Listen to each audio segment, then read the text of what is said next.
Buena tarde para todos. ¿Cómo están? ¿Me escuchan bien? Por favor, me confirman en el chat. Muy bien, muchas gracias. Aquí ya me están confirmando que me escuchan bien. Entonces vamos a comenzar con esta masterclass. Eh, ya ahí también están viendo la pantalla de la primera diapositiva que voy a compartir. Y listo. Entonces, primero que todo, les agradezco por estar participando en esta masterclass. Donde vamos a hablar un poco de temas de reparación de computadores, ¿cierto? Más que todo enfocado en lo que es equipos de escritorio, ¿cierto? Y, y adicional, pues los invitamos de parte de Comunidad Reparando a todos los que están aquí asistiendo a esta sesión para ver hoy. Les quiero explicar algo acerca de particionamiento de discos duros que hay que tener en cuenta para particionarlos y asimismo qué podemos hacer, cuáles son las ventajas y qué software les recomiendo yo para practicar estos temas de particionamiento de discos. Entonces, antes de eso, quiero que, pues para las personas que están comenzando, vamos a ver primero un review de lo que es la reparación de PCs, a qué nos podemos dedicar. Asimismo, todo lo referente a este tema para que ustedes tengan asimismo la plena convicción de qué es lo que vamos a estar viendo. Y para las personas, pues lógicamente que se queden a lo último, pues ya interesados en el curso completo, pues les voy a dar información a fondo de todo lo que vamos a tratar en el curso de reparación de PCs, modalidad offline. Entonces, permítanme aquí un momento, yo cuadro mi cámara, mi pantalla y comenzamos entonces.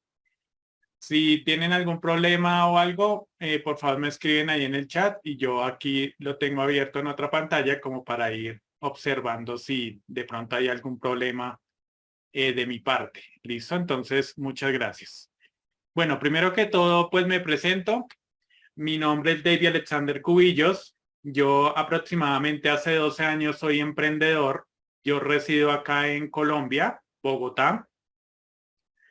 ¿Y en qué emprendo? Pues prácticamente yo tengo mi propia empresa de tecnología donde presto servicios, todo lo referente a tecnologías de la información. Eh, Comencé como ustedes aprendiendo en cursos de reparación de computadores y asimismo pues fui aumentando mis conocimientos. También en la parte de, ofrezco servicios en la parte de redes, servidores, seguridad defensiva, ¿cierto? Más que todo a nivel empresarial.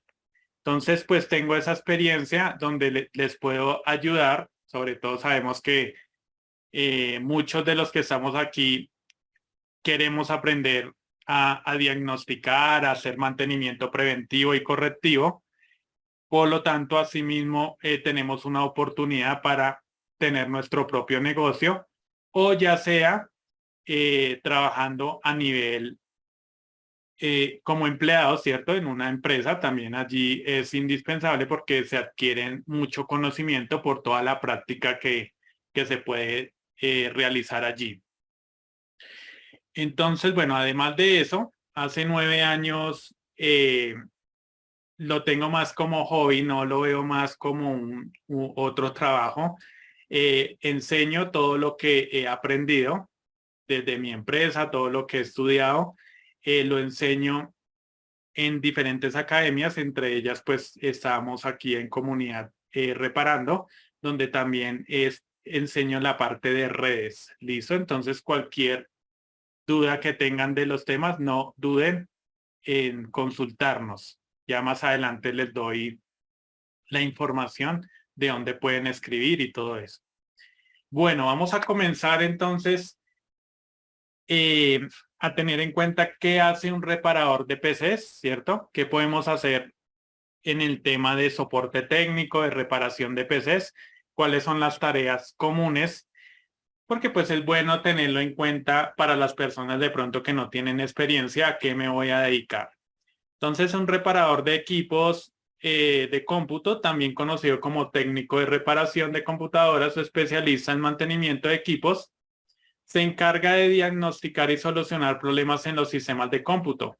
Sus tareas principales pueden incluir diagnóstico de fallas, reparación y reemplazo de componentes, mantenimiento preventivo, instalación de software y configuración, asesoramiento técnico y atención al cliente. Todo esto en conjunto es muy importante que lo tengan en cuenta porque desde el diagnóstico, que es el primer ítem, hasta la atención al cliente, es muy importante para, sobre todo para que cada trabajo que ustedes vayan realizando, asimismo los vayan recomendando, ¿cierto? Es muy importante el tema del voz a voz. Así yo empecé.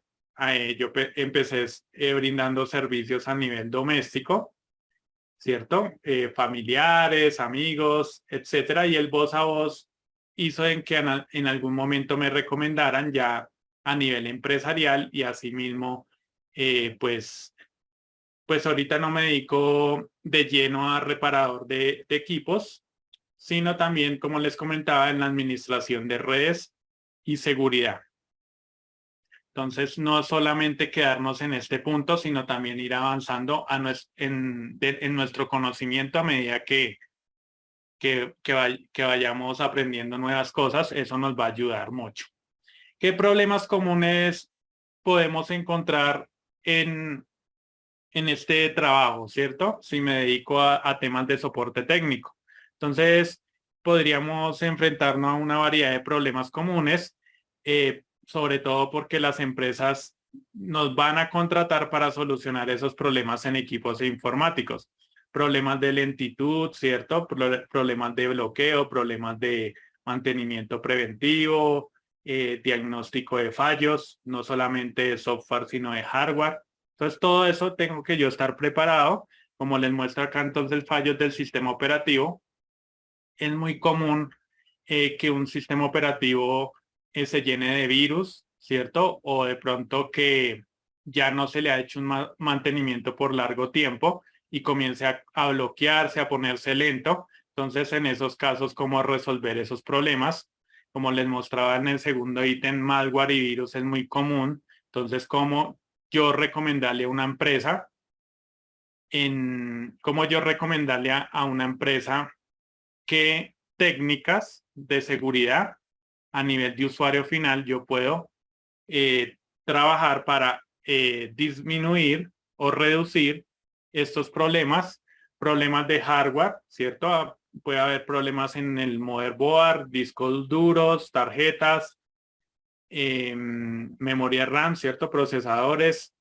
Yo debo diagnosticar cuál es el dispositivo que está generando fallos y asimismo ya sea cambiarlo o repararlo. También muy común la fuente de poder, es una fuente, valga la redundancia, de fallos.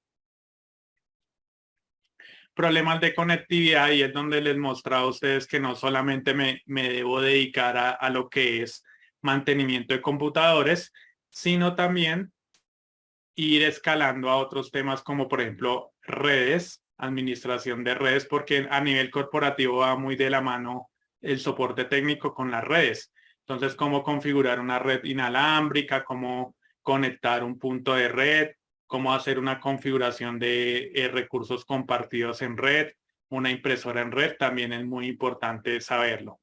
Y pues igual problemas de rendimiento para esas personas que de pronto su equipo ya es muy antiguo. ¿Qué solución le puedo dar para mejorar el rendimiento de esos equipos y asimismo no tengan que invertir en uno nuevo? Hay muchos equipos, sobre todo de escritorio, que se pueden actualizar, no a lo último, pero sí pueden actualizarse a nivel de discos duros, memoria RAM, procesamiento, y así pueden durar otros meses, otros años más, ¿cierto? Entonces eso es muy importante. Más o menos cuánto gana en promedio un reparador de PCs o un técnico de computadores. Entonces, bueno, este salario en promedio está más enfocado a lo que es países de primer mundo, como es Estados Unidos y Europa. Pero pues algo que nosotros no tenemos en cuenta es que todos estos cursos que nosotros realicemos nos va a ayudar a empezar a tener experiencia. Y asimismo, yo poder escalar a cursos más avanzados, como por ejemplo reparación de portátiles a nivel de electrónica, sería el siguiente paso. También administración de redes corporativas es un paso importante para seguir yo asimismo cubriendo varias áreas y asimismo pueda llegar a más salarios. Los salarios van más enfocados a las personas que se dedican eh, por su cuenta a emprender, porque pues asimismo van a empezar a llegar también clientes corporativos, los cuales pueden ustedes ofrecerle los servicios. Entonces, más o menos cuando hablamos de un reparador de PC Junior es algo que un técnico que está comenzando, más o menos está entre los 11,000 y 20,000 dólares al año. Como les digo, esto enfocado a países de primer mundo, pero ya aquí en Latinoamérica, pues lógicamente así depende la calidad de vida, los gastos. Aquí sabemos que en Latinoamérica de pronto gastamos menos que en los países principales de Europa y Estados Unidos. Entonces, asimismo, pues el salario no es tan básico, sobre todo cuando nosotros empezamos a emprender, ¿cierto? Porque yo puedo hacer varias cosas. Puedo estar trabajando con una empresa, como también puedo estar dando servicios a diferentes usuarios y empresas. Em, los reparadores de PCs que trabajan de forma independiente, acá lo dejo otra vez claro, o como autónomos pueden tener una estructura de ingresos diferente, ya que pueden cobrar por hora y por servicio. Entonces, muy importante eso. Y muy importante que ustedes sepan cobrar y muy importante que incluyan todos temas de, bueno, en todos los países lo manejan, pero temas de seguridad social, ¿cierto? Temas de algún seguro contra accidentes laborales, ¿cierto? Todo eso toca incluirlo en su valor hora. Entonces es muy importante que ustedes ya vayan sabiendo a medida que ustedes tengan conocimiento cuánto vale su hora de trabajo. Si se van a dedicar a PC, si ustedes ya saben más cosas adicionales, pues así mismo puede incrementar su valor hora. Eh, un reparador de PC es un empleo de alta demanda. Por allí se comienza, yo les digo por experiencia, ahorita lógicamente es muy competitivo este tema. Por eso ustedes no, como consejo les digo, no se queden en aprender a reparar computadores, sino tienen que avanzar. Yo comencé como ustedes y ahorita pues me ha ido bien en el tema de seguridad defensiva, o sea, seguridad, cuando hablamos de seguridad perimetral, hablo de ir a una empresa a implementar seguridad a nivel de firewall, a nivel de usuarios finales, ¿cierto?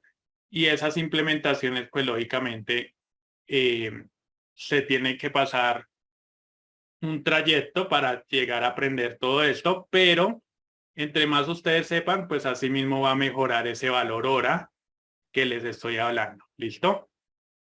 Entonces, el empleo de un reparador de PC es considerado de alta demanda por varias razones. Entonces, la dependencia de la tecnología, ahorita la tecnología avanza rápido y nosotros tenemos que avanzar con la tecnología, no nos podemos quedar con un curso que tomemos en el 2023 y en el 2030 pues la tecnología va cambiando, ¿no es cierto? Entonces tenemos que estarnos preparando. El avance tecnológico constante y necesidad de soluciones rápidas y eficientes hacen que los reparadores de PC sean profesionales altamente solicitados en el mercado laboral.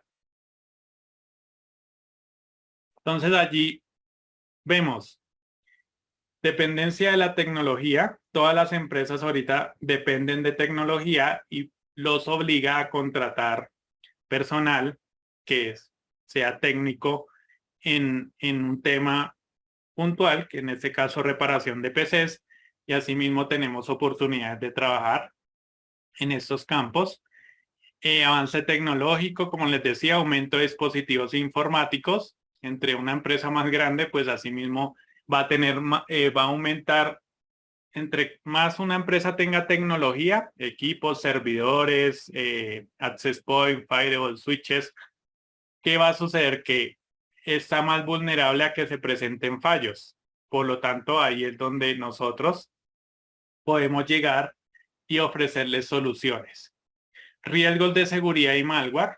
Allí es muy importante en estos temas no solamente aprender de PCs, sino también acompañar el tema de la seguridad. ¿Qué le puedo ofrecer yo al cliente para que de pronto su red no se infecte de un ransomware, cosa de que se encripte la información o haya pérdida de la información en una empresa? ¿Qué debo yo hacer para ofrecerle soluciones a los clientes? Y pues también aquí vemos el tema de los costos y conveniencia. ¿Qué podemos estudiar, empezar a estudiar y qué conocimientos básicos hay que tener para iniciarse en la reparación de PCs? Entonces, pues primero lo básico. ¿Qué es lo básico? Manejo de la informática, ¿cierto? Informática básica, yo aprender a manejar por lo menos el sistema operativo más básico que todos utilizamos, como lo es Windows, conocer sus diferentes menús, aunque en este curso también nos enfocamos en el tema de ir a profundidad en cómo se maneja todo el tema de configuraciones del sistema operativo. Pero entonces, para que ustedes lo tengan en cuenta, necesitamos educación formal, entender de hardware de computadoras, cómo funciona cada parte, ¿cierto? Software de seguridad y protección, ahí estoy hablando de antivirus, cómo se configuran. No siempre el antivirus gratuito me va a dar mejores prestaciones. En qué caso yo utilizaría un gratuito y en qué caso utilizaría un antivirus de pago, ¿cierto? Diagnóstico y resolución de problemas. Esto se adquiere a medida que yo vaya empezando a trabajar. Yo puedo empezar a reinstalar sistema operativo, ¿cierto? Pero pues así a medida no me puedo quedar ahí, sino puedo trabajar con más temas. Sistemas operativos, y aquí veo en el chat muy importante, no solamente debo saber Windows, porque me puede salir un soporte en Linux o me puede salir un soporte en Mac OS X o a nivel de smartphone, ¿cierto? A nivel de servidores, por eso debo estar en constante aprendizaje. Las redes y conectividad, como ya lo decía, no se toca aprender también de conectividad, porque entonces si queremos compartir información entre los equipos y no lo sé hacer, pues de pronto haya otra persona que sí tenga esa capacidad, y pues ahí está la diferencia entre que nos contraten o no. Habilidades prácticas, igual se adquiere con la práctica, y mantenernos siempre actualizados. ¿Qué requisitos se necesitan para iniciarse en el mundo de las redes? Ya, digamos, después de el tema de computadores, que en el tema de las redes, ¿yo qué puedo hacer? Entonces, conocimientos básicos de informática, habilidades técnicas, capacidad de investigación y aprendizaje autodidacta, herramientas adecuadas, paciencia y habilidades en la resolución de problemas, experiencia práctica, capacitación y certificaciones. Muy importante.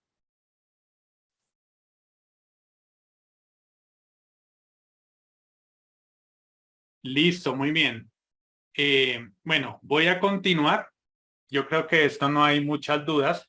Voy a empezar a explicarles cómo se particionan discos duros, que esto no se vuelva solo lectura y teoría, sino vamos a la práctica.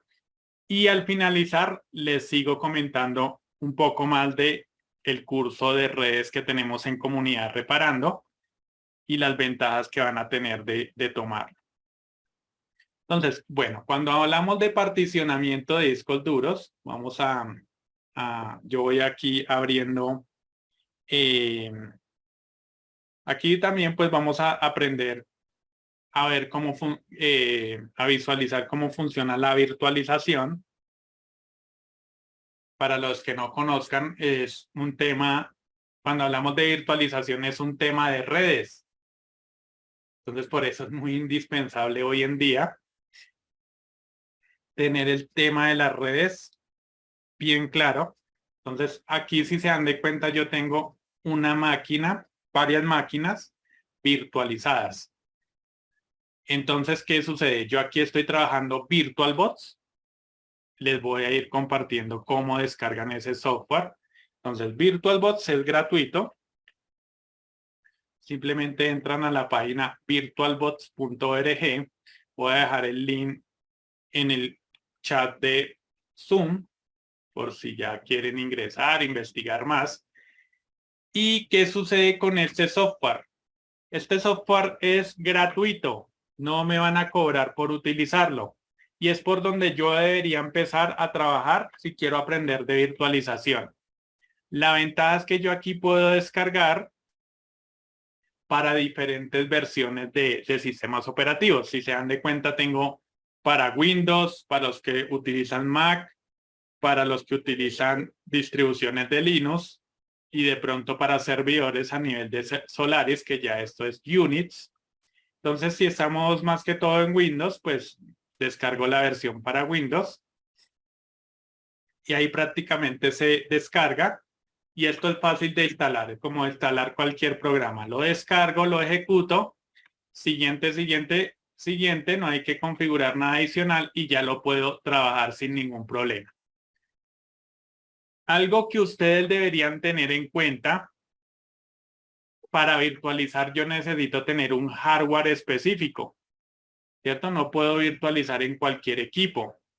Les muestro un ejemplo de mi máquina, aunque no es que deban cumplir estos mismos requerimientos, pero ya les digo aproximadamente qué deben tener en cuenta. Por ejemplo, yo estoy trabajando 16 de RAM y un procesador Core i7 de sexta generación.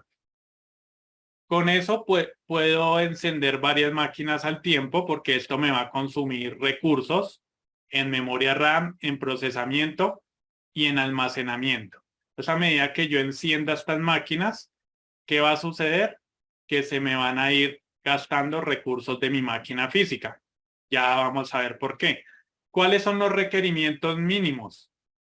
Y ahí respondo la pregunta del ingeniero Miguel, que nos dice un Core i7 de cuarta generación es bueno o malo. Entonces vamos a ver cuál es el hardware mínimo que ustedes deberían tener. Entonces mínimo, un procesador, si estamos hablando de Intel, un procesador mínimo ojalá sea Core i3, Core i5, Core i7 o superior, pero de cuarta generación. Yo como sé la generación, por ejemplo aquí tengo un 6700, lo cual quiere decir que este 6 es de sexta generación, como el ingeniero Miguel tiene un 4970, esto es de cuarta generación. Porque un procesador de cuarta generación hacia adelante es preferiblemente, no quiere decir que si tienen uno de primera o segunda no lo puedan hacer, pero ¿qué pasa? De cuarta generación tiene, si se dan de cuenta aquí, una opción que se llama virtualización. O sea, yo puedo habilitar la virtualización en esos procesadores y se va a desempeñar mucho mejor el tema de virtualización en esos procesadores y pues asimismo voy a poder utilizar la virtualización de una manera más eficiente. ¿Listo? Aquí nos dicen que tienen un laptop Intel Inside 4200, 4 de RAM. ¿Listo? Toca tener en cuenta que cumplamos los requerimientos Core i3, Core i5 o Core i7. Si tienen, por ejemplo, un Pentium, ya pueden intentar 4 de RAM, me dice aquí el ingeniero, pero entonces ya podemos intentar instalar el VirtualBox, pero si voy a instalar sistemas operativos, tienes 4 de RAM, entonces que no consuman mucho. Por ejemplo, ya sería un Linux, si tú vas a instalar un Windows 10, nomás el físico normalmente tenemos nomás sabemos que el Windows 10 de manera física ya consume 4 de RAM, pues no en su totalidad, pero a medida que yo vaya abriendo otras aplicaciones, pues me va quedando corto. Entonces te aconsejaría probar y si no, ya mirar el tema de la RAM. Aquí el otro ingeniero me dice, ingeniero Medina, me dice, tenemos un i3 de 10ª generación, perfecto, con ese puedes trabajar sin ningún problema. Y ya los Pentium, sí, bueno, ese Pentium que me colocan ahí, ingeniero Manuel, intenta igual. Tienes buena RAM, eso es lo importante, pero instalas el VirtualBox y ya puedes crear la máquina, que es lo que voy a hacer a continuación. Entonces, eso es de probar también. Yo normalmente voy probando y voy mirando acá el rendimiento de la CPU, de la memoria RAM, y asimismo me doy de cuenta de cómo va el uso de estos recursos. Core i5 10ª generación, perfecto, 16 de RAM. Está excelente para virtualizar ese equipo. Entonces, bueno, llego aquí. Voy a eliminar esta máquina. Ya se van a dar de cuenta qué hace la virtualización. ¿Listo? Ya se van a dar de cuenta qué hace la virtualización. Para los que tengan AMD, su equivalente en AMD son los Ryzen. Los equivalentes AMD en Intel son los Ryzen. Entonces, Ryzen 3, Ryzen 5, Ryzen 7 o superior, o de la época del 2014 eran los FX. ¿Listo? Entonces, pues igual. Aquí entonces vamos a ver qué hace la virtualización. Y ya ustedes me dicen si lo entienden o no. Entonces, creo una máquina virtual acá. Voy a ejecutar un sistema operativo Linux que se llama Ubuntu. Ya les voy a decir por qué Ubuntu, aunque puedo utilizar un Windows, pero se van a dar de cuenta de las ventajas de un Ubuntu. Y aquí, pues lógicamente, como es un Linux, coloco el sistema operativo Linux y el Ubuntu de 64 bits. El Ubuntu más o menos, es que mira aquí lo que pasa. Por ejemplo, aquí me dicen que le voy a colocar a la máquina virtual 2 de RAM, 2 GB de RAM, no 2048 megas. ¿Qué sucede acá? Que esas 2 megas, esas 2 gigas me las va a quitar aquí en las de las 16. Por ejemplo, ahorita estoy gastando nada más en lo que tengo abierto 8 de RAM. Por eso es muy importante tener buena capacidad de RAM y de procesamiento. Pero apenas encienda la máquina, pues me va a empezar a quitar recursos. Se van a dar de cuenta ahorita. Le voy a dejar un poquito más para que no se coloque un poco lenta. Démosle más o menos 3, por ahí está.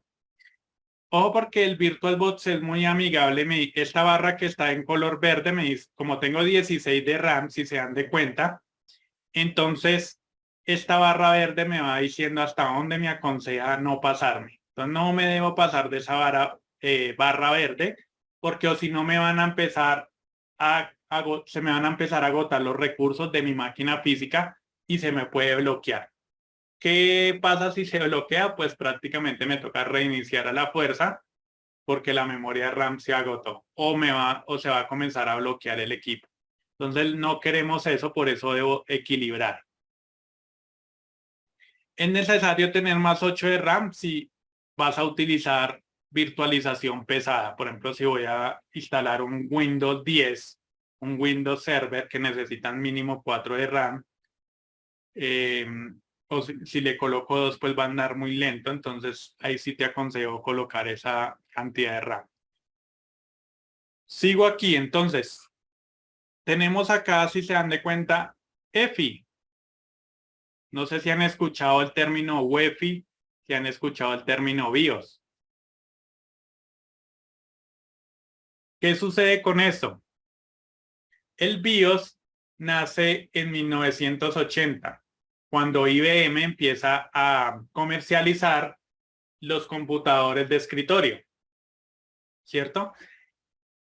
Pero el BIOS fue quedando obsoleto y en el 2012, en el 2010 más o menos, fue reemplazado desde el 2006 más o menos, pero en el 2010 más o menos en equipos Windows 8, se reemplaza el estándar BIOS por UEFI, porque ya el estándar BIOS fue quedando obsoleto para la tecnología actual que había. ¿Listo? Entonces, si yo quiero trabajar con UEFI, que es el estándar actual, le activo eso. Si quiero trabajar con BIOS, se lo desactivo. ¿Listo? Hoy en día es híbrido. En máquinas antiguas trabajamos con BIOS y en máquinas nuevas con Wi-Fi. Lo voy a dejar desactivado y listo, pero para que lo tengan en cuenta. Ojo, porque esto también va a crear un disco duro virtual que no va a afectar nada al disco duro físico. Entonces por aquí yo puedo colocar un tamaño. Por ejemplo, yo puedo colocar acá un disco de 80 gigas. Y es virtual, no va a borrar nada de mi disco físico. ¿Listo? Es un disco virtual por software. Ojo que si le activo esto, estas 80 gigas me las va a quitar de mi disco real. Entonces, por favor, no le activen esta opción o si no les va a quitar de una vez 80 gigas de espacio y si no tienen lo suficiente, pues el disco va a quedar lleno. Entonces, cuando no le activo esto, quiere decir que esas 80 gigas van a subir a medida que le vaya colocando cosas dentro del sistema virtual. Entonces así está muy bien y listo. Aquí ya tengo mi máquina como en resumen de todo lo que vamos a hacer, el resumen de toda la configuración y listo. Pero ¿qué me falta? Bueno, el instalador de Ubuntu. Si voy a instalar Windows 10, pues me falta el instalador de Windows 10. ¿Cómo lo descargamos? La ventaja de Linux, la mayoría de distribuciones las puedo utilizar eh, gratuitamente, porque estamos hablando de software open source y software libre.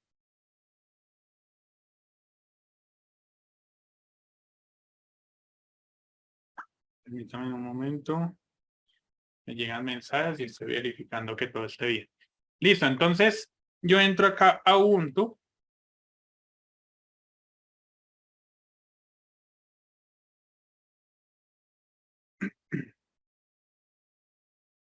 Ubuntu.com, les paso el link ahí por el Zoom para las personas que lo quieran descargar sin ningún problema. Y yo acá le digo en download y puedo descargar Ubuntu de escritorio, como igual hablar de Windows 10, que es para escritorio, y Windows Server para servidores. Y pues tengo otras versiones en la nube para Internet de las cosas, pero pues eso ya es otros temas. Le doy acá en Ubuntu Desktop y acá me aparece la versión, la última versión estable, que es la 22.04. Entonces simplemente le doy descargar y si se dan de cuenta aquí ya me va a empezar a descargar.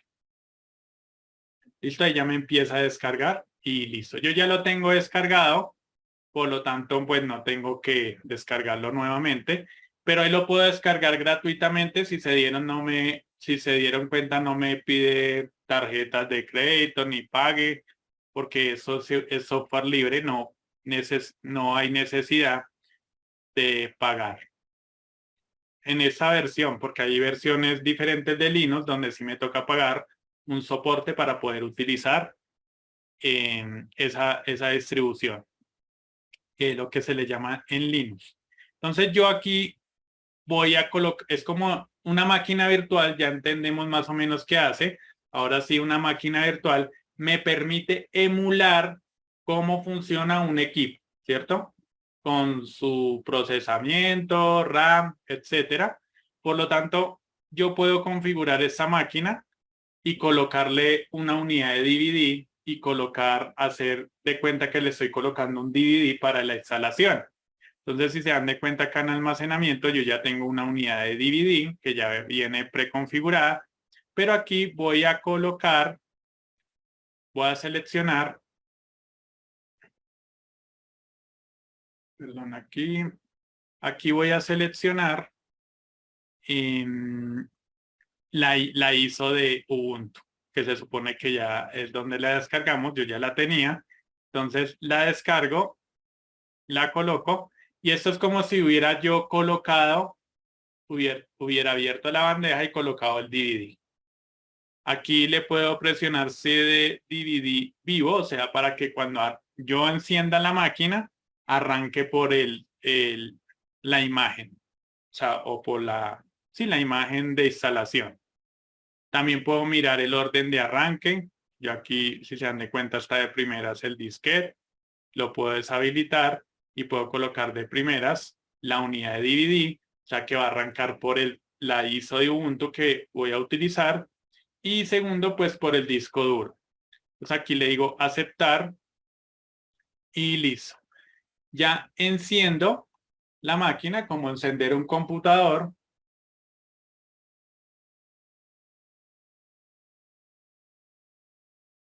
Y vamos a esperar, ahí ya sale la pantalla y ahí ya me debería arrancar por la ISO de Ubuntu. Si se dan de cuenta aquí ya me dice, bueno, en inglés, probar o instalar Ubuntu o ya prácticamente instalar Ubuntu en modo básico de gráficas y así sucesivamente puedo hacer un test de memoria o instalar para fabricantes. En este caso les voy a mostrar que con Ubuntu yo puedo utilizarlo sin necesidad de instalarlo. Esto me va a permitir a mí en soporte técnico, que es lo referente a lo que estamos viendo. Esto me va a permitir a mí que si yo pruebo acá Ubuntu, pueda hacer temas de diagnósticos entre esos particionamientos que es lo que vamos a ver, como por ejemplo copias de seguridad, mirar si un disco duro, su estado está óptimo, si tiene sectores dañados, si está funcional. Puedo hacer muchas cosas, hacer diagnósticos de RAM desde cuando utilizo, digamos, una distribución de Linux en modo Live CD. Todo lo que está haciendo ahorita el Ubuntu es cargándose en memoria RAM. Pero ustedes saben que la memoria RAM, cuando yo corto la energía, no almacena la información. Por lo tanto, si en ese momento yo apagara la máquina virtual bruscamente, pues todo lo que yo tenga guardado no va a almacenarse porque está todo en memoria RAM. Tendría que yo instalar el sistema para que se instale en el disco duro y ahí sí poder guardar o almacenar información. Entonces, bueno, ahí está lógicamente un poquito más lento, pero vamos a ver cómo va el administrador de tareas. Acuérdense que estaba en 8 de RAM y mire cómo está ahora, subió 2 gigas, 2 gigas larga, porque le puse la máquina 3 gigas, ¿cierto? Más o menos, pero en este momento no más para arrancar necesita 2. Entonces ahí es donde les decía que si ustedes no tienen suficiente RAM, se les puede bloquear el equipo anfitrión, o sea, el físico. Y entonces pues ya a veces toca reiniciar porque uno no tiene ese equilibrio. Por ejemplo, yo tengo 10 de RAM, pues todavía tengo 6 suficientes para trabajar. Hay otras versiones de Linux más ligeras, por ejemplo está el Ubuntu, que es el mismo Ubuntu, pero más ligero.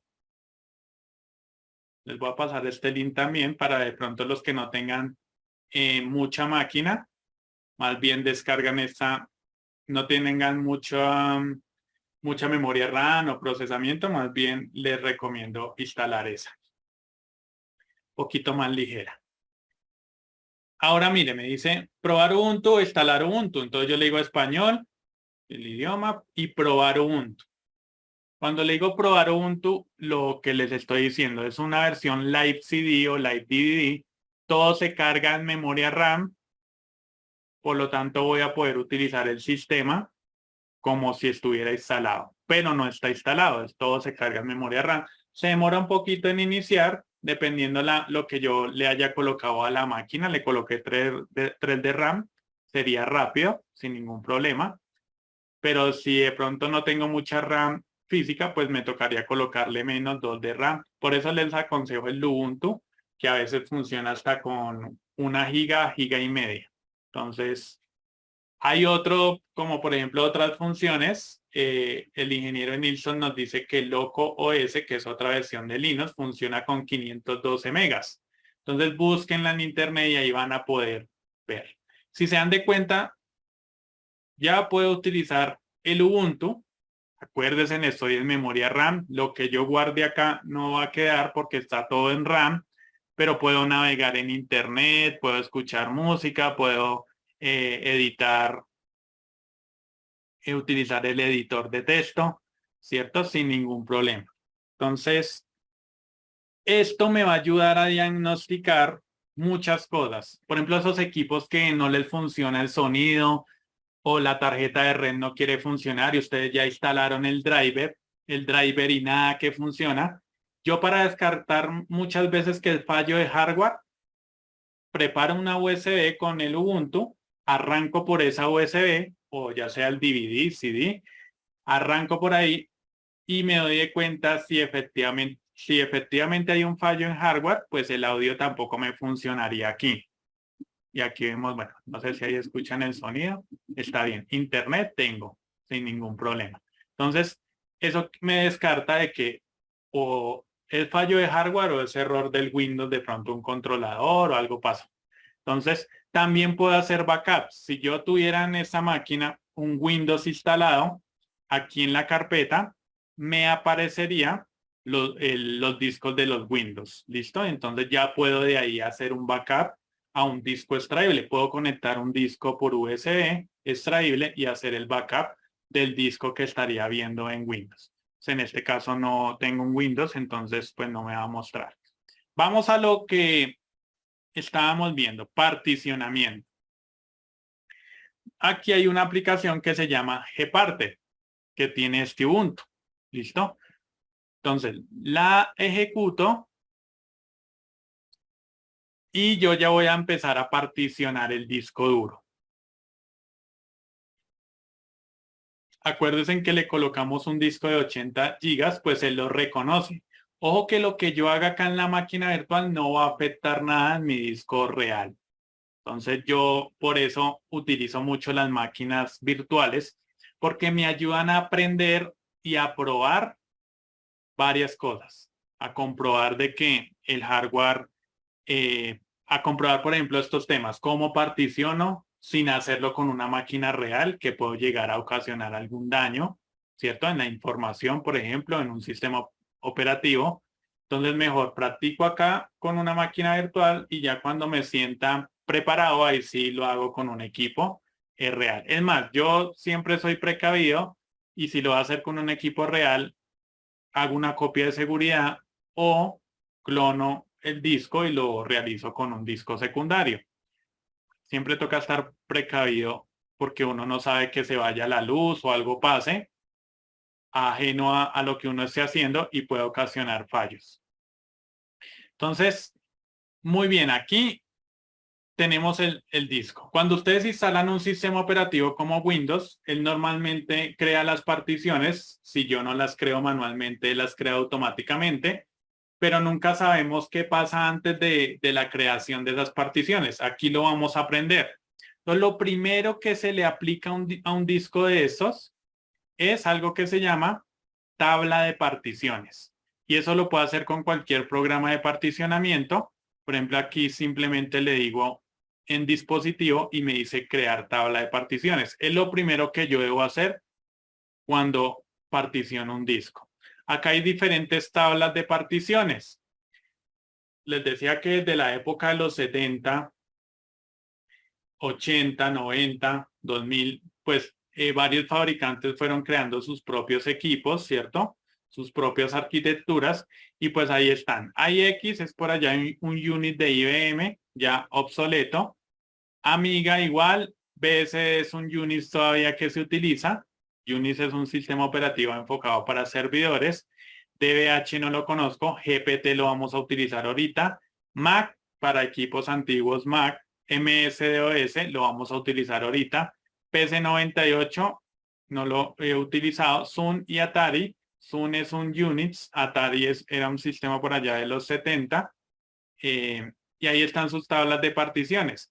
Hoy en día, lo que es Windows, lo que es Linux, lo que es Mac OS X, que son los tres sistemas operativos más utilizados, utilizan GPT o MS-DOS. ¿Cuál es la diferencia de los dos? Fácil. Les hablaba anteriormente ¿qué les hablaba anteriormente? Que existe BIOS y UEFI. Por lo tanto, si yo voy a utilizar BIOS, que en ese momento estamos en modo BIOS, yo debería utilizar una tabla de particiones MSDOS, porque esa tabla de particiones va ligada a lo que es BIOS. Entonces vamos a empezar por acá. Esto es fácil y esto es rápido. Espero que cuando ustedes vuelvan a ver esa grabación que se subirá en los grupos en los que ustedes están de WhatsApp, lo practiquen ya detenidamente, lo realicen. Ahorita pues por lo que estoy agilizando para que todos puedan verlo, pero ya detenidamente ustedes lo pueden realizar y se van a dar de cuenta que no es tan complejo. Voy a aplicar MSOS, que es lo que va ligado desde 1980 con BIOS. Entonces le digo aplicar y ya se aplicó la tabla de particiones. Ojo, porque cuando yo aplico una tabla de particiones se elimina todo lo que hay en el disco. Entonces, si lo estoy haciendo con una máquina real, deben tener cuidado que se les va a perder toda la información. Entonces, por eso, primero ensayemos con máquinas virtuales. Si se elimina algo acá, acuérdense en que nada le pasa a mi disco duro real. Entonces, después, ¿qué es una tabla de particiones? Entonces, una tabla de particiones es un formato que se le aplica al disco para poder crear particiones dentro de ella, dentro del disco, ¿cierto? Entonces, ¿qué pasa? Que ahorita ya puedo crear particiones. Si le digo aquí clic derecho, nueva, ya me deja crear particiones porque tiene una tabla de particiones. Pero como es una tabla de particiones MSDOS, va ligado con BIOS, pues tengo que tener en cuenta la siguiente teoría. En BIOS yo puedo crear máximo 4 particiones primarias. 4 particiones primarias.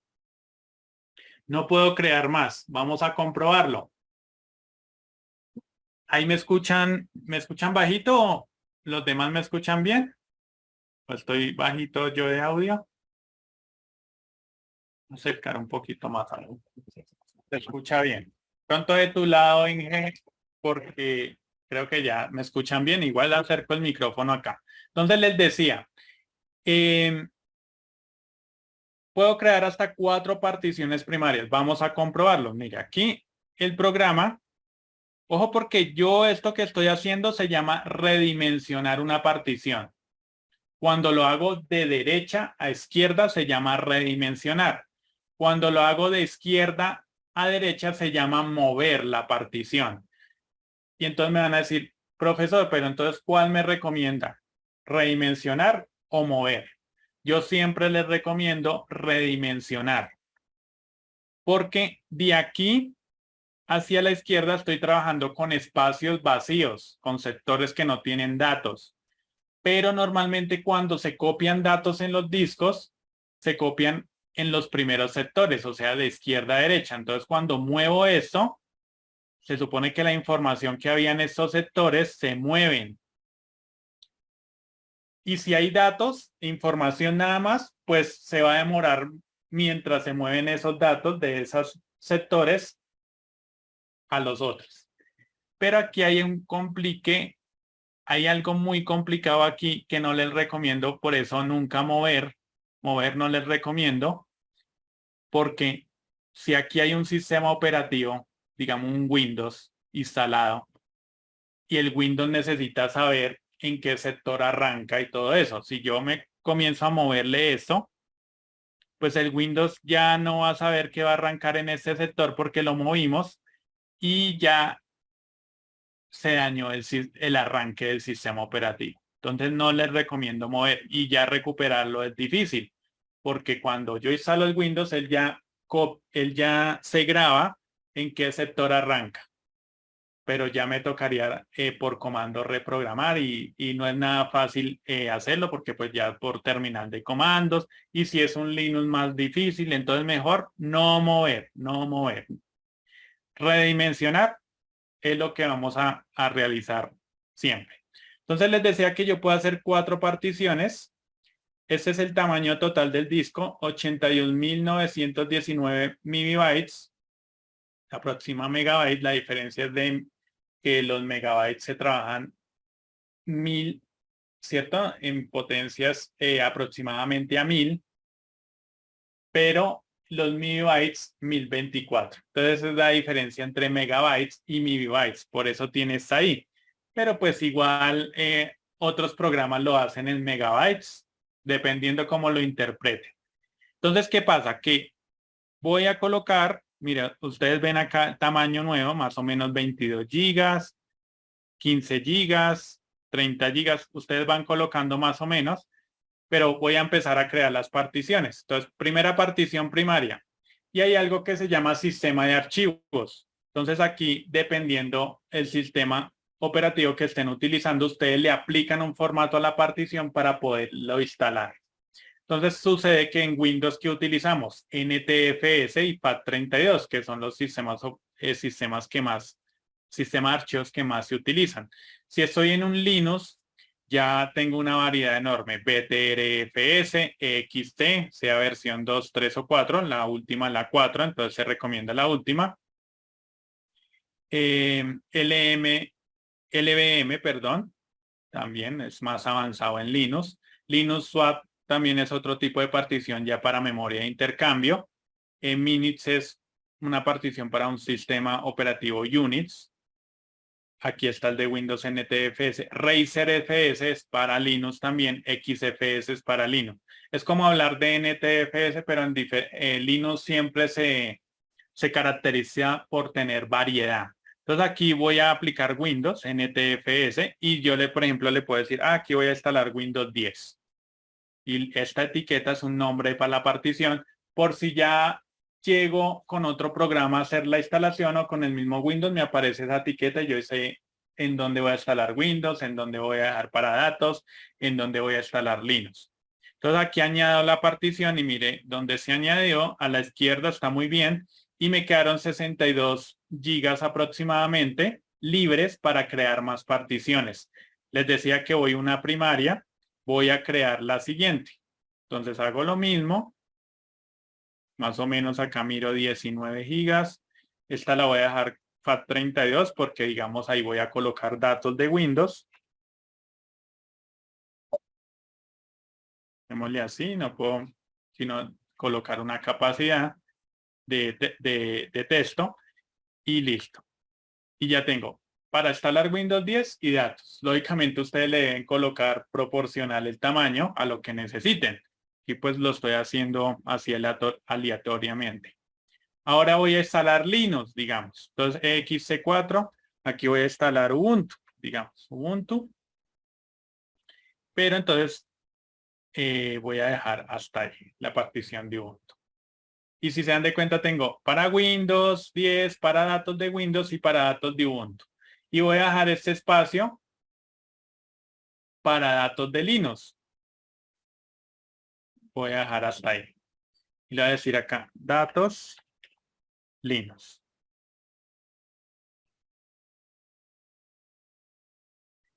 Y añado la partición y listo. Les decía que en MSDOS, que es la tabla de particiones que estoy trabajando, MSDOS, no puedo crear más de 4 particiones. ¿Lo confirmamos? O sea, no voy a poder crear esta quinta.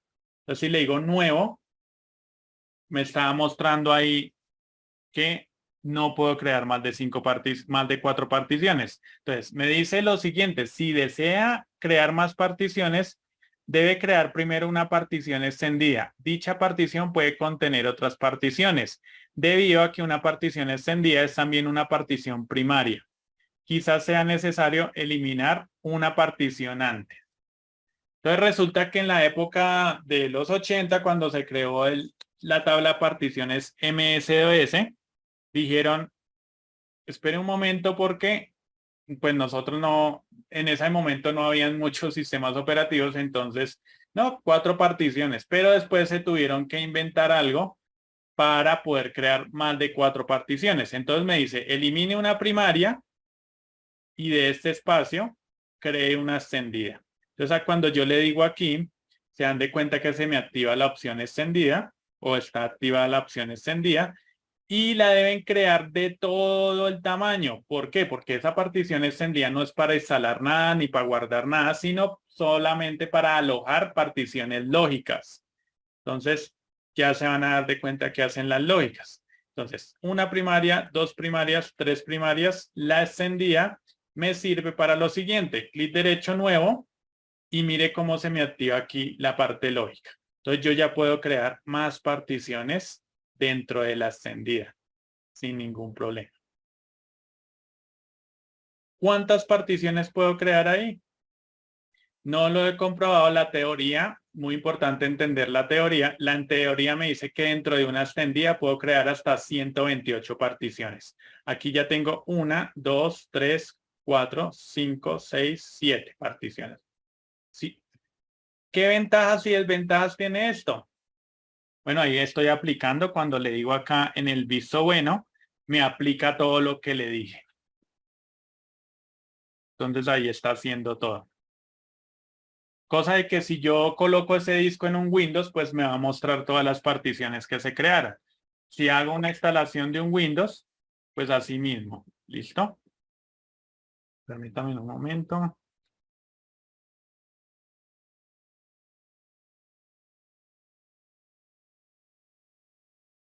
Perfecto. Todo bien. Todos vamos bien.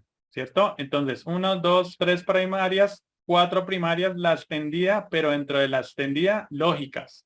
Esto tiene una desventaja, que si se me llega a dañar una partición, se me daña toda la extendida. Entonces, grave, ¿no es cierto? Si yo acá tengo datos, se entró un virus y dañó la partición o algo, se me dañó toda la extendida. Y si yo en una de estas tengo datos, se me va todo. Entonces, cosa de que no pasan las primarias. Si se daña una primaria, se daña solamente esa primaria y las otras no se ven afectadas. Esto tiene otra limitante, MS-DOS, que solamente funciona con particiones no más grandes de 2 terabytes. Entonces, si yo, ahorita los discos ya son como 18 terabytes, si yo quiero dividir esos 18 terabytes en dos particiones, me quedarían 9 terabytes y 9 terabytes. Con MS-DOS no puedo crear particiones de ese tamaño, hasta máximo 2 terabytes. Entonces, la tecnología fue quedando obsoleta para esa tabla de particiones y nace GPT, que es lo que se utiliza con el estándar web. ¿Qué pasa con GPT? Ahora vamos a, ya para finalizar, ver cómo funciona GPT. ¿Qué debo hacer para yo trabajar GPT? Aplicarle una tabla de particiones.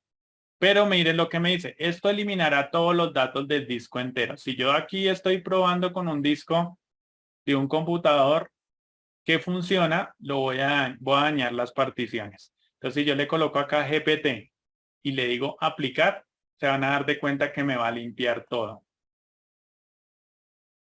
Me eliminó todo. Y ahí no hay vuelta atrás. ¿Listo? Ya me elimina todo. Entonces deben tener por eso precaución cuando utilicen software de particionamiento. Como ya estoy en GPT, algo que ustedes deben tener en cuenta es que esto funciona con UEFI. Entonces, si van a empezar a instalar con esto, les recomiendo aquí en la configuración de la máquina, activarle esta opción. Se dieron de cuenta que al principio cuando creamos la máquina le deshabilitamos el EFI porque ahí está el modo BIOS. Cuando yo le doy en el check, en el visto bueno, habilito el EFI, quiere decir que ese equipo se comporta en modo UEFI. ¿Y qué sucede ahí? Que pues la tabla de particiones GPT, que es la que acabamos de aplicar, funciona con UEFI.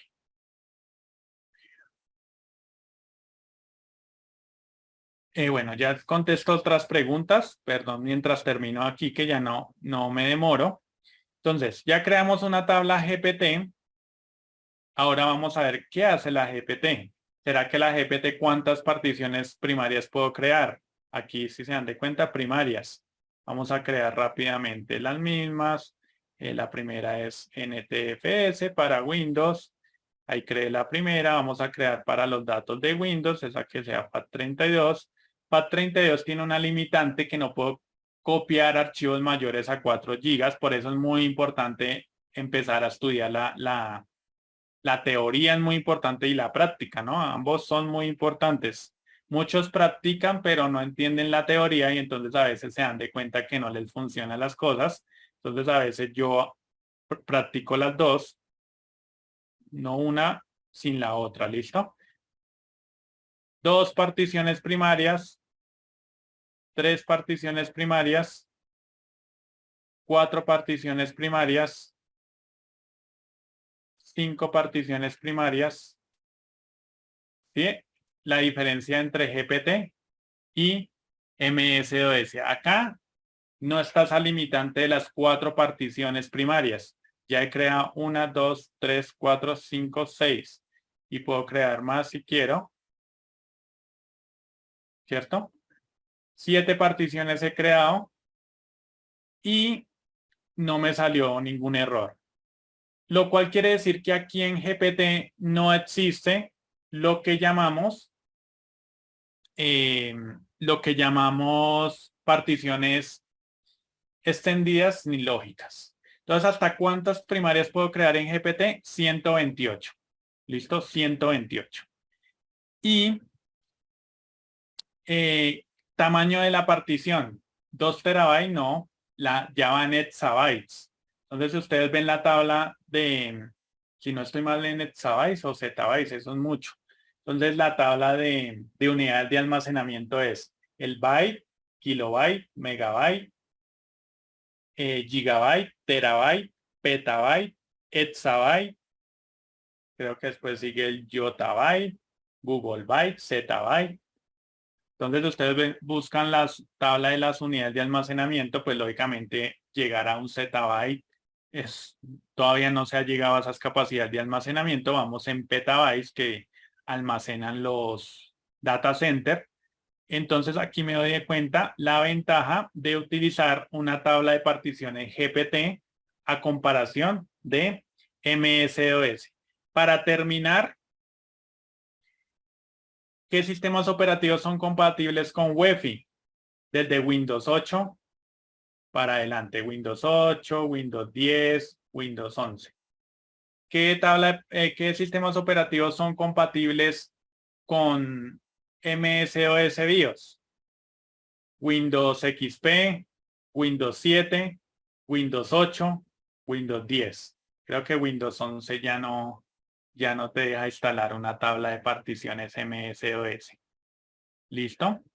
¿Eso cómo lo sé? Probando. Todo se aprende practicando. ¿Listo? Entonces, esa es la diferencia de una tabla de particiones MSOSD y GPT, perdón. Entonces ya es colocar la instalación y empezar a instalar en cada una de las particiones.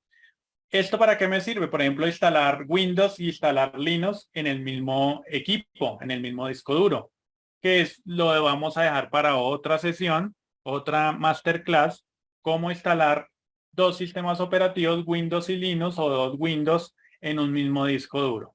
Pero, pues, como les digo, en otra sesión. Ya miramos las preguntas. Quiero mostrarles algo adicional acerca del curso. Esta es una de las cosas que trabajamos en el curso de reparación de computadores, mantenimiento, todo este tema. Muy importante saber el tema de particionamiento porque a veces lo necesitamos. Y entonces les voy a hablar un poco del curso offline que trabajamos en Comunidad Reparando. Entonces, en este curso aprenderás desde cero todo lo que necesitas saber para reparar cualquier PC o laptop que llegue a tus manos. Montaje, reparación, detección de fallas, limpieza, eliminación de virus, optimización y mucho más. También sabrás cómo armar tu propio taller, importante eso, y cómo conseguir clientes a través de Internet. Muy importante. Ustedes pueden trabajar en una empresa, pero digamos los fines de semana, si quieren brindar servicios, también lo pueden hacer y un ingreso extra no estaría mal. Entonces crece intelectualmente aprendiendo todo sobre computación, repara y optimiza sin tener que buscar técnicos. Monta tu PC gamer, importante, dependiendo del cliente, así mismo yo puedo brindarle la mejor opción, obtener ingresos reparando computadoras y laptops. ¿Qué vemos en este curso? Que ahorita les muestro un link hacia la página donde pueden ya ver más puntual la información. Entonces, así rápidamente, introducción al curso online de reparación de computadoras, importancia del trabajo en comunidad, métodos básicos para la comunicación técnico-cliente, creación de recibos, muy importante para las garantías. Ustedes también pueden vender partes si se asocian con un proveedor que les aconsejaría. Entonces, ellos ya le dan un precio más bajo para que ustedes puedan vender y asimismo, pues las garantías, también hablar de las garantías con el proveedor. ¿Qué precio le ponemos al trabajo? Importante saber cobrar, no regalar nuestro trabajo porque pues todo nuestro tiempo vale. Componentes de una computadora, teoría necesaria para encarar el curso sin dificultades, explicación de las motherboard, cómo han avanzado en el tiempo, igual que los microprocesadores, memoria RAM, placas de video, fuentes de alimentación y BIOS armado, ensamblaje de una computadora muy importante, qué tipo de gabinetes puedo yo utilizar, conexiones mínimas, entendimiento total del procedimiento, los cuidados que se debe tener, las herramientas óptimas que yo debo utilizar, eh, resolución de problemas, también importante, no solamente ensamblar, mantenimiento preventivo, sino también empezar a entender el correctivo. Sistemas operativos, tipos de sistemas operativos, instalar un sistema operativo desde cero sin perder información, backups, todo eso. Instalación de driver, el sistema operativo mini OS para computadoras de menos recursos. Pues aquí tenemos esas opciones. El software vinculado con la reparación, emular computadoras virtuales para ensayar sin romper, algo que lo que yo estoy haciendo en esta sesión. Aceleradores de rendimiento, que hay cómo hacer para acelerar un equipo, su rendimiento, pues igual, temas de soporte, reproductores multimedia, procesadores de texto, antivirus, sensores, toda la parte de software, no solamente la de hardware, sino la de software es muy importante y qué herramientas de diagnóstico podemos utilizar. Y como les decía, la seguridad es indispensable, entonces, ¿cuáles son los mejores antivirus de pago, gratuitos, temas de virus, saber qué tipo de virus me infecta un equipo y cómo tener como la solución, ¿cierto? En el caso de que llegue a haber una infección, rastrearlos, ¿cierto? Técnica para evitarlos, eliminarlos, arranque del sistema, entonces instalar un sistema operativo, temas del arranque, a veces se daña el arranque, entonces cómo lo podemos reparar, etcétera. Y pues no solamente está temas de PC, sino también de laptops. Entonces, principales diferencias entre un portátil de escritorio, desarmado de laptop, limpieza de laptop, reparación, recuperación de archivos. Entonces, una laptop es más delicada. Entonces, asimismo, ¿cuál es la diferencia entre una y la otra a nivel de mantenimiento preventivo y correctivo? Y un módulo básico para que ustedes también entiendan ¿qué debo yo saber de redes en el tema de soporte técnico? ¿Listo? Entonces, ¿qué beneficios tenemos en este curso? Que el acceso es para siempre, desde una plataforma donde está todo el material. Allí ustedes van a poder realizar preguntas a la comunidad, al docente sin ningún problema. Vas a poder estudiar en tu propio ritmo sin necesidad de estar acelerándote. De pronto, para los que trabajamos, podemos los fines de semana, si pueden en las noches. No hay ningún problema. La plataforma está totalmente libre las 24 horas del día durante los 7 días de la semana. Y también si apruebas el examen, pues vas a recibir un diploma para las personas que estén interesadas en aplicar a una oferta laboral. Este diploma les va a ayudar muchísimo. Les voy a compartir este link porque en este link está toda la información del curso. Allí hay un botón de WhatsApp o en el grupo, en los grupos que ya están de WhatsApp, ahí pueden preguntar todo acerca del curso, su valor. Ahí igual, si ustedes ingresan al link, les muestra el valor en su moneda, dependiendo donde se encuentren, en qué país están ubicados. Allí van a poder trabajar sin ningún problema. Entonces, ahora sí vamos a dejar un espacio para las preguntas y listo. Y ahí compartieron en el Zoom el, el link de WhatsApp.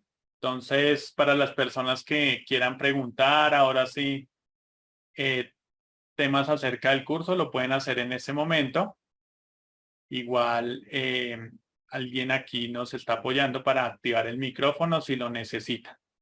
Muchas gracias igual por asistir a este curso de particionamiento y pues los esperamos en el curso para que sigan aprendiendo más. Hola, buenas noches. Sí, muchísimas gracias, David. Todo muy claro. Hemos quedado muy satisfechos con la clase de hoy. A todos los que lleguen a tener alguna consulta respecto a lo que sería el curso que estaremos dando, pues ahí nos pueden hacer preguntas, ya sea por el WhatsApp o ya sea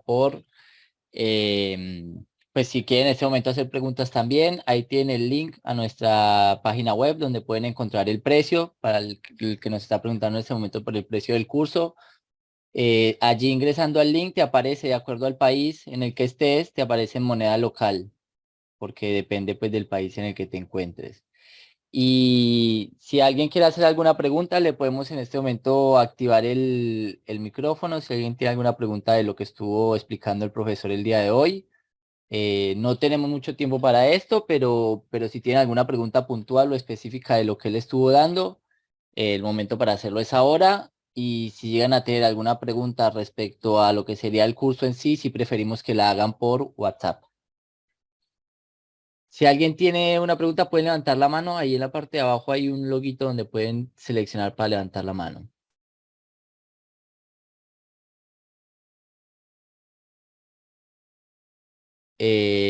A ver, que te sale error crítico en la web. Yo recién acabo de cliquearlo y me funciona con normalidad. A ver, ¿cuál sería el primero que les enviamos? A ver, se los va a enviar por el grupo de WhatsApp.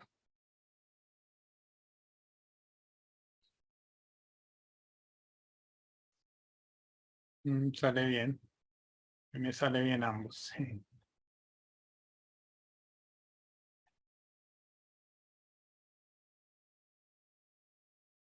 Bien, a algunos les sale correcto, a algunos les sale crítico. A ver, se los va a mandar por el grupo de WhatsApp, a ver si ahí salta algo del error.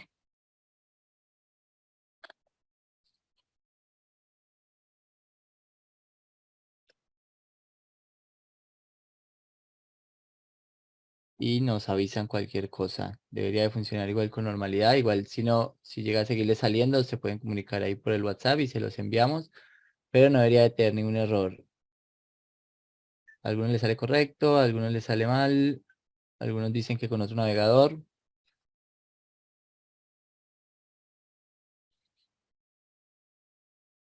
Y se los va a enviar por las dudas.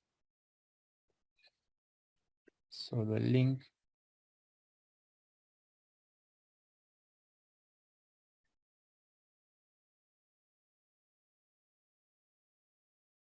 Bueno,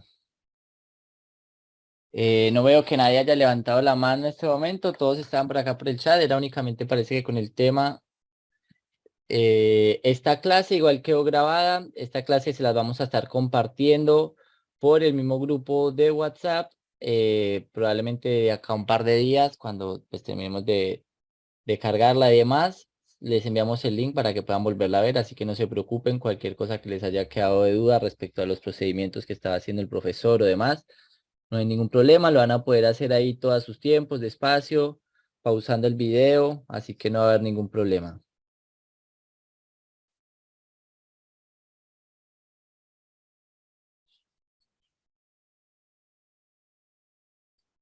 Bueno, si no es más, en este momento tenemos que cortar la transmisión porque ya en 2 minutos se va igual a acabar la reunión. Así que les agradecemos muchísimo. Si llegan a tener cualquier duda, no duden en contactarnos. Igual por el grupo de WhatsApp también les podremos seguir enviando información y entonces así nos pueden contactar si tienen alguna duda. Recuerden, ese es el link de WhatsApp. Recuerden que les enviaremos la clase grabada por el mismo grupo de WhatsApp en estos días. De acá a 2 o 3 días se las estaremos cargando, así que no se preocupen. Les agradecemos entonces enormemente por haber estado esta noche acá con nosotros. Muchísimas gracias al profe también, muy claro y todas sus explicaciones muy concisas. Muchísimas gracias de vuelta. Muchas gracias a todos. Espero que hayan aprendido algo hoy en el curso y que se animen a tomar el curso porque van a aprender mucho más. Les agradezco a todos y espero que puedan practicar detenidamente lo que vimos hoy. Intenten instalar los sistemas operativos dentro de las particiones y se van a dar de cuenta que no es nada difícil. Todo se aprende practicando y mucho también de teoría hay que saber, pero ustedes saben que hoy en día con el curso, con los cursos que hay con internet, van a solventar muchos de los temas y van a acelerar. Entonces, muchas gracias a todos y nos vemos hasta la próxima. Que estén muy Bueno, bien. muchas gracias por todo y que estén muy bien entonces. Hasta luego. Hasta luego.